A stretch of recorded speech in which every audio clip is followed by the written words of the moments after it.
जुना आणि जाणता ड्रायव्हर चिवळा ड्रायव्हरचं निर्वाद वर्चस्व. मित्रांनो, आज एक भव्य दिव्य ओपनचं मैदान पार पडते वडूज या ठिकाणी. वडूजकरांचं ओपनचं मैदान आणि या मैदानातील गट क्रमांक 1 सुटला. या पहिल्याच गटात 3 गाड्या पाहताना पाहायला मिळाल्या. 3 गाड्यांच्या लढत पाहायला मिळाली. मित्रांनो, 3 गाड्या सुटल्या, पण मित्रांनो एक गाडी सुपरफास्ट धावली. सुट्टीपासूनच अंतर टाकायला सुरुवात केलं आणि अखेर निर्वाद वर्चस्व केलं.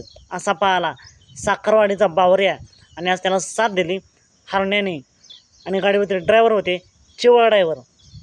मित्रांनो, गाडीला तुफान स्पीड लागली. नक्कीच सर्वांचे लक्ष लागलं असेल या गाडीकडे. बघूया ही गाडी सेमीला कशी कामगिरी करते. आजच्या मैदानासाठी सेमीसाठी बावरे आणि हरण्याला खूप साऱ्या शुभेच्छा. असेच वेगवान निकाल पाहण्यासाठी आत्ताच आपल्या चॅनेलला निकालाचा बादशाह या चॅनेलला सबस्क्राईब करून ठेवा, लाईक करा आणि शेअर करा. चालतं मग भेटूया पुन्हा एकदा करून अपडेट्स भांडणाट अशा नवीन व्हिडिओमध्ये.